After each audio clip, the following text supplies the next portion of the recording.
Howdy folks, Greyhawk 4x4 coming at you again, your resident vintage gamer, and it is a fantastic day in the world of gaming. We got the announcement today that Baldur's Gate 3 is a real deal. It's a real thing, it's going to happen, and for those of us that were obsessed with the Baldur's Gate series back in the day, it is a great day. So, what is Baldur's Gate? For any of you that are watching that actually don't know what Baldur's Gate is, it is a franchise for under the D&D license using D&D rules. And I believe when the very first one came out, I want to say that they used 2nd edition rules. I'm not 100% sure on that, but I believe that's what it was.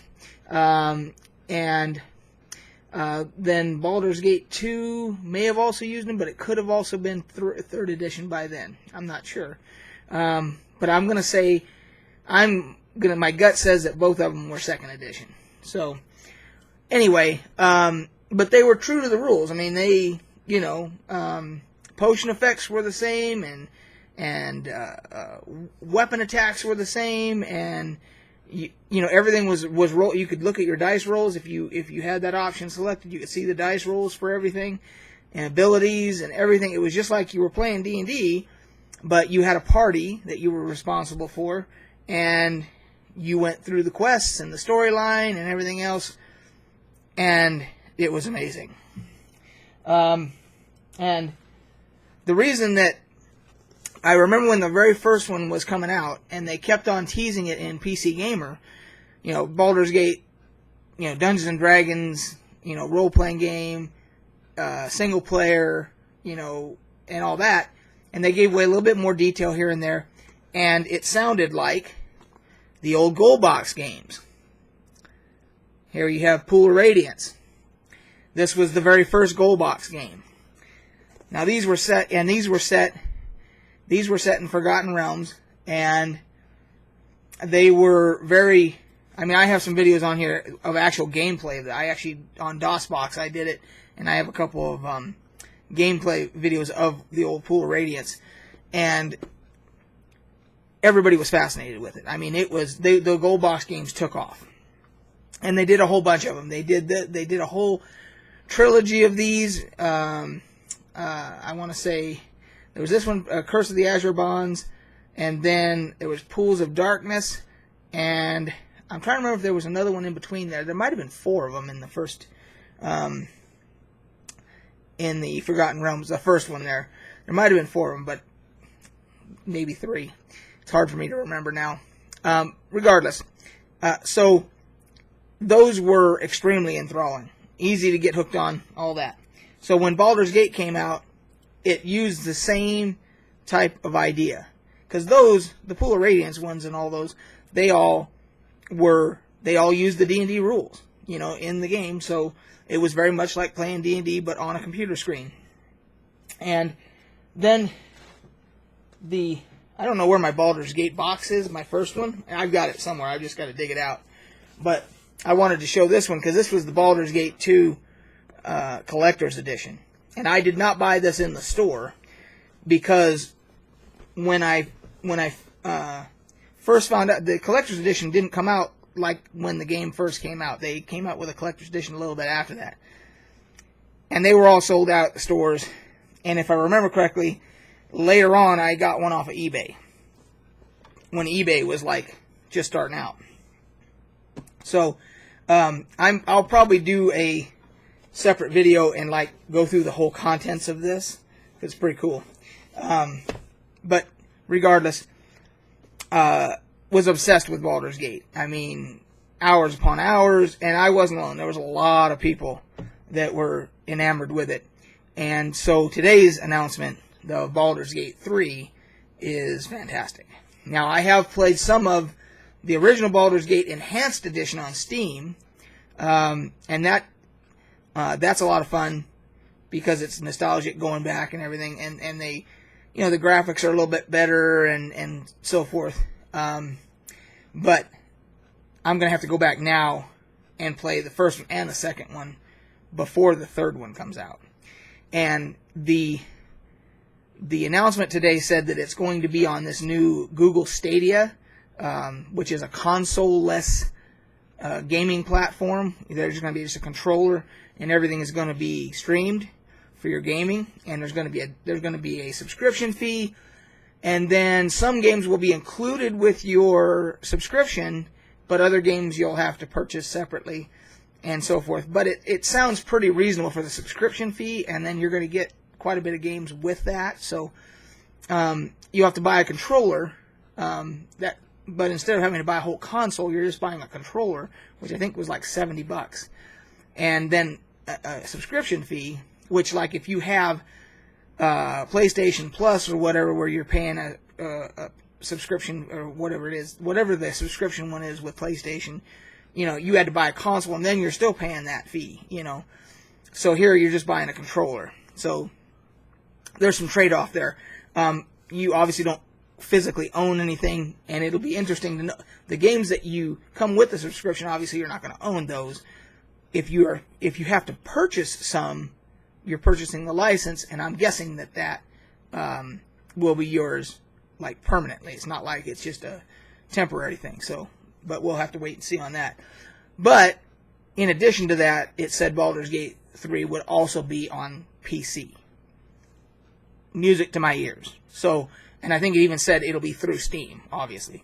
So that's all I needed here. Baldur's Gate 3, PC, Steam. All I needed to hear. I'm in. And I'm sure there's going to be a collector's edition. And as you guys know, I am the collection edition moron. That if it's something I really love, I got to have the collector's edition. I have all the proof back there that you need to know that I'm not lying.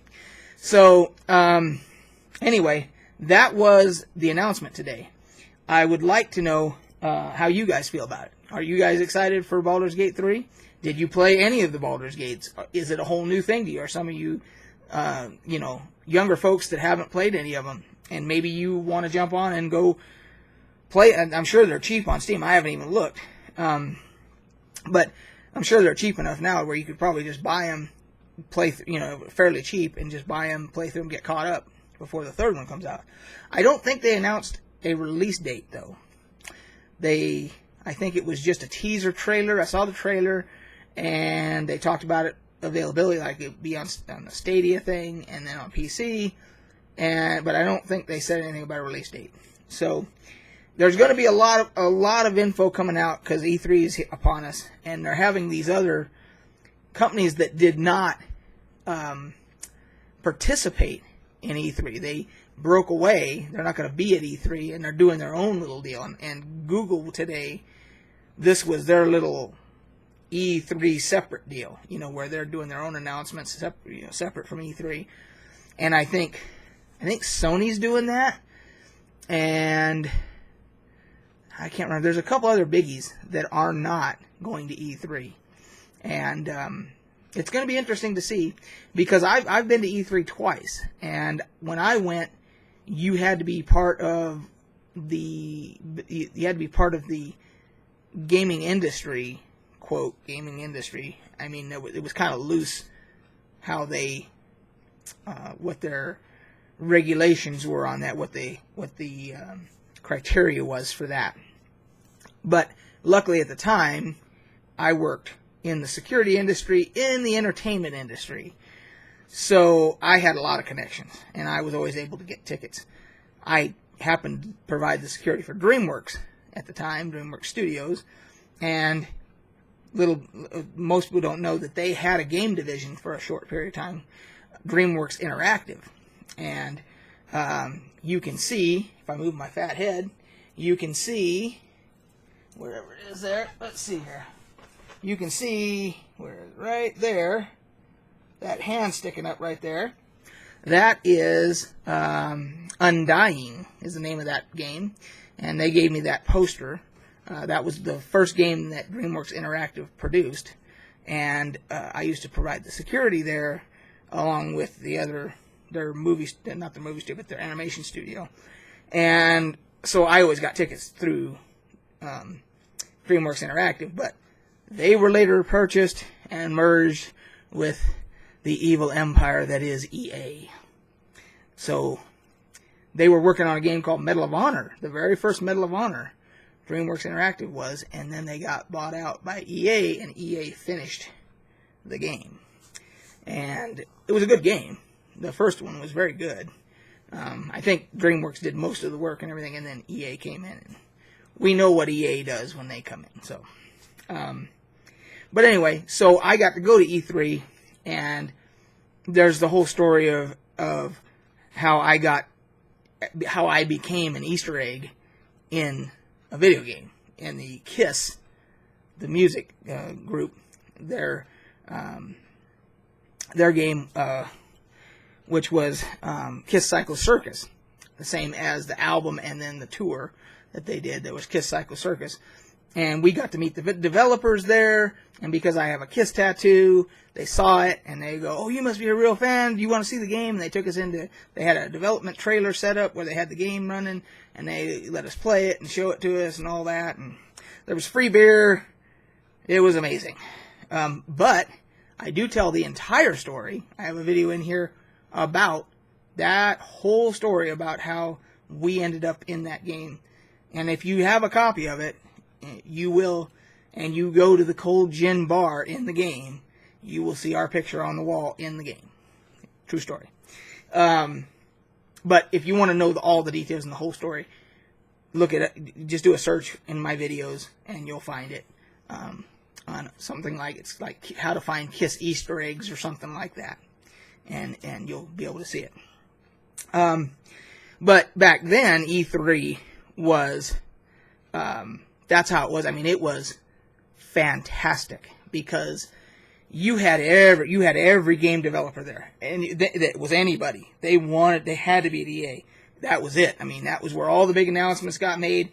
That's where all of deals got made. That was all, it was huge, and it was a lot of fun. I don't know how it is now. I haven't been in a long time.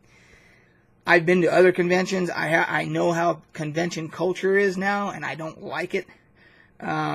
So, I just imagine what it's like now. I mean, maybe there's a reason why these big studios and stuff are pulling out because of that. They don't like what it's become or something. I don't know. But that is my story about E3. And if you want to know more, watch that other video. So, that's it, guys. There is, another quick thing. I now know when my retirement date is from my full-time job. St. Patrick's Day 2023. I looked it up on the calendar. It's a Friday, and that's it. I've already put it on my phone. They have little countdown apps for your phone for your retirement. And I can look at it anytime I want to and know exactly when I'm going to retire. So, between now and then, it's 3 years, 9 months, 10 days, and whatever minutes. That's how long I have to focus on being able to have somewhat of an income doing Greyhawk 4x4 stuff. Whether it's a combination of YouTube and having an eBay store maybe, and doing some sales of collectible gaming stuff, or who knows what. Maybe perhaps by then I want to do one of those. They're paying people to DM. People are saying, will you come DM our game and we pay you X amount? Maybe I'll do that. Who knows? The bottom line is, I'll be retired from the day job, and I'll be able to focus on the fun stuff. So that's it, guys. There's going to be one more video today. I'm going to do a D-Day video. It's going to be a story time video because I'm doing it in commemoration of D-Day, and I'm going to talk about my Army experience in Germany, which was 40 years after, basically the end of World War II, and how it kind of all ties in and all that. So I'm going to be doing that, so look for that a little bit later. Thanks, guys. Catch you on the flip side.